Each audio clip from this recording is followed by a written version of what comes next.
வணக்கம். Veranda ஐஏஎஸின் current affairs வழிகாட்டியாக உங்கள் ஃபாத்திமா பாபு.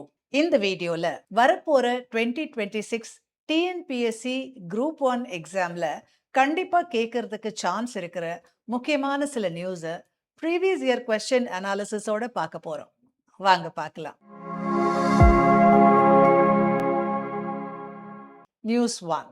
இந்திய தேர்தல் ஆணையம் தமிழ்நாடு உட்பட 5 மாநிலங்களில் நடைபெறவுள்ள சட்டமன்ற தேர்தல்களின் தேதிகளை அதிகாரப்பூர்வமாக அறிவித்துள்ளது.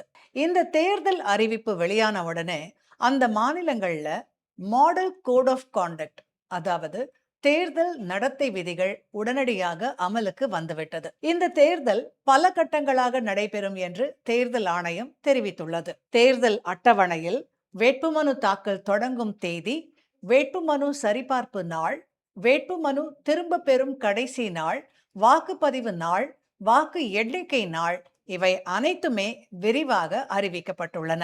ஆனா நமக்கு டிஎன்பிஎஸ்சி குரூப் 1 எக்ஸாமுக்கு ரெலவெண்டான கான்டென்ட்ஸ் மட்டும்தான் நான் இப்போ சொல்ல போறேன்.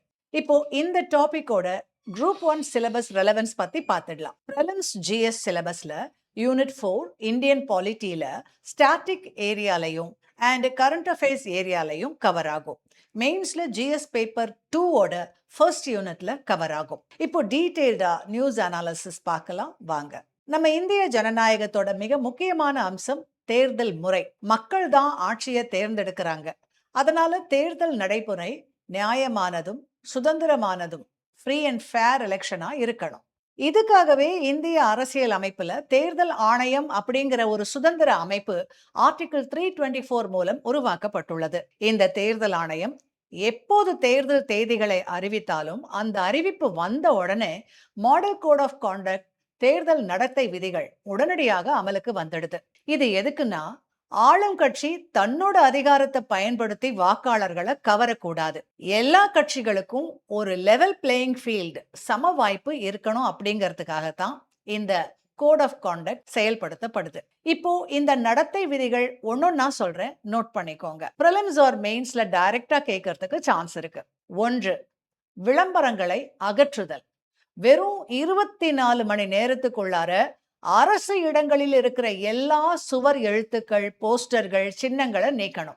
உங்களுக்கே தெரியும், நம்ம பஸ் ஸ்டாண்ட்லயோ அரசு செயலகம் கிட்டயோ முதலமைச்சருடைய படங்களை பயன்படுத்தி அரசு விளம்பரங்களை நீங்க பார்த்திருக்கலாம்.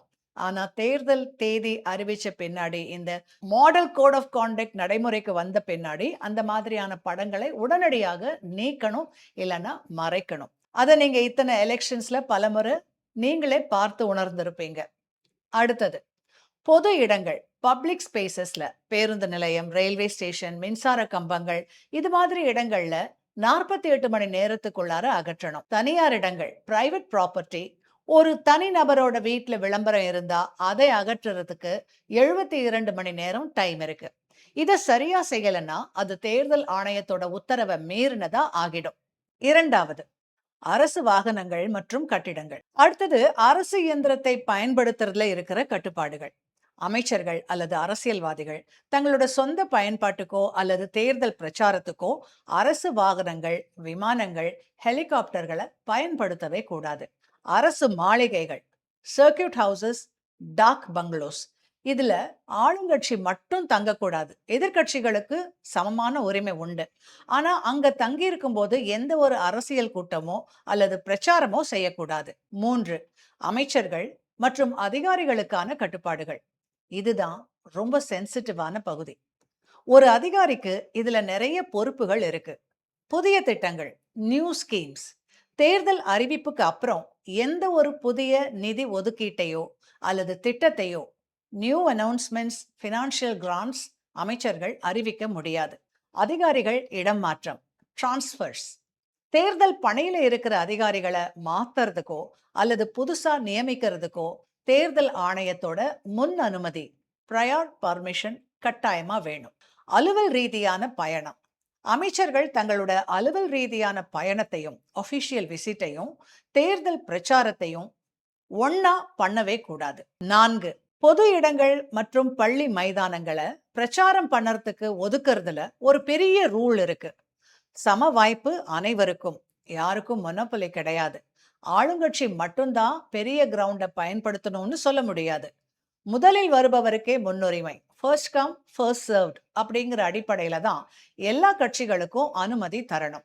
பள்ளி மைதானங்களை பயன்படுத்தும் போது மாணவர்களுடைய படிப்புக்கோ அல்லது தேர்வுக்கோ எந்த பாதிப்பும் வரக்கூடாது.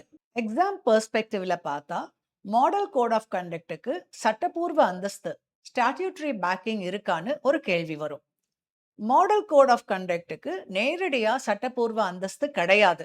ஆனா இது அரசியல் கட்சிகளுக்கு இடையிலான ஒரு தார்மீக ஒப்பந்தம், மாரல் அக்ரிமெண்ட்.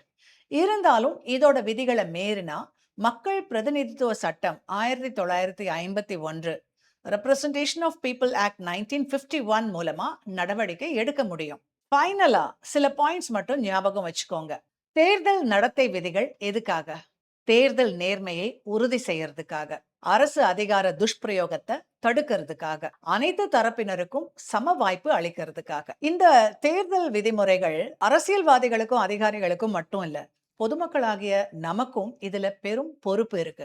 அதனால நீங்க பாத்தீங்கன்னா இந்த தேர்தல் அறிவிப்பு வந்த பிறகு இந்த நடத்தை விதிமுறைகள் அமல்ல இருக்கும் பொழுது ஒரு வெஹிக்கிள்ல நம்ம போகும்போது, ஒரு கார்லயோ இல்ல பைக்லயோ நம்ம போகும்போது ஒரு குறிப்பிட்ட தொகைக்கு மேல பணமா எடுத்துட்டு போகக்கூடாது, ஒரு குறிப்பிட்ட மதிப்பிற்கு மேல பொருட்களா எடுத்துட்டு போகக்கூடாது அப்படிங்கிற ரூலை நீங்க பார்த்திருப்பீங்க. எங்க பார்த்தாலும் வாகன சோதனை, வெஹிக்கிள் செக்கிங் நடக்கும். உங்ககிட்ட இருக்கிற பணத்துக்கான ரசீதை கேட்பாங்க. இந்த மாதிரியான நடைமுறைகளை நீங்க ஏற்கனவே பார்த்திருப்பீங்க. அது கண்டிப்பாக அமலுக்கு வரும். ஒரு தேர்தல்ல வெற்றி தோல்விய பணம் நிர்ணயம் பண்ணக்கூடாது அப்படிங்கிறதுக்காக ஒரு தொகுதியிலும் ஒரு வேட்பாளர் 40 லட்சம் ரூபாய்க்கு மேல செலவு பண்ணக்கூடாது அப்படிங்கிற ஒரு விதி அமல்ல இருக்கு. அதனால ரொம்ப படாடோபமான விளம்பரங்களோ அல்லது மக்களுக்கு நேரடியா பணம் கொடுத்து வாக்கு வாங்குறதோ நடக்கவே கூடாது. நம் நாடு உலகத்தின் மிகப்பெரிய ஜனநாயக நாடு. இங்க தேர்தல் முறைகள் மிக மிக அற்புதமாக ஒவ்வொரு முறையும் நடந்து முடியறத நீங்க பார்த்திருப்பீங்க. இதற்கான பொறுப்பு தேர்தல் ஆணையத்துக்கு மட்டும் இல்ல, பொதுமக்களாகிய நமக்கிட்டையும் இருக்கு. எப்படி பணம் கொடுக்கறது ஒரு தவறுன்னு அறிவிக்கப்பட்டிருக்கோ அதே மாதிரி பணம் வாங்குறதும் ஒரு தார்மீக தவறு தான். ஆகவே சரியான முறையில தேர்தல் எப்பவும் போல நடக்கிறதுக்கு பொதுமக்களாகிய நம்முடைய பொறுப்பும் நம்மளுடைய கடமையும் மிக மிக அவசியம். அதை உணர்ந்து நம்ம செயல்படணும். இன்னைக்கு நான் உங்களுக்கு சொன்ன பாயிண்ட்ஸ் எல்லாம் நீங்க கவனமா நோட் பண்ணிருப்பீங்க அப்படின்னு நினைக்கிறேன். இன்னைக்கு நம்ம கொடுத்த கான்டென்ட்டோட பகுதிகள்ல இருந்து உங்களுக்கு பிரிலிம்ஸ்லயும் கேள்விகள் வரலாம், மெயின்ஸ்லயும் உங்களுக்கு கேள்விகள் வரலாம். இந்த காணொளி உங்களுக்கு பயனுள்ளதா அமைஞ்சிருக்கும்னு நினைக்கிறேன். இந்த காணொளி உங்களுக்கு பிடிச்சிருந்தா லைக் பண்ணுங்க, கமெண்ட் பண்ணுங்க. உங்களை மாதிரியான எக்ஸாம் ஆஸ்பிரன்ட்ஸுக்கு இந்த காணொளியை ஷேர் பண்ணுங்க. இந்த மாதிரி காணொளிகளை தொடர்ந்து பார்க்கறதுக்கு வெராண்டா IAS சேனலை சப்ஸ்கிரைப் பண்ணிக்கோங்க. மறுபடியும் உங்களை சந்திக்கும் வரை உங்களிடமிருந்து வணக்கம் கூறி விடைபெறுவது உங்கள் ஃபாத்திமா பாபு. நன்றி, வணக்கம். Veranda IAS, where your dream becomes reality.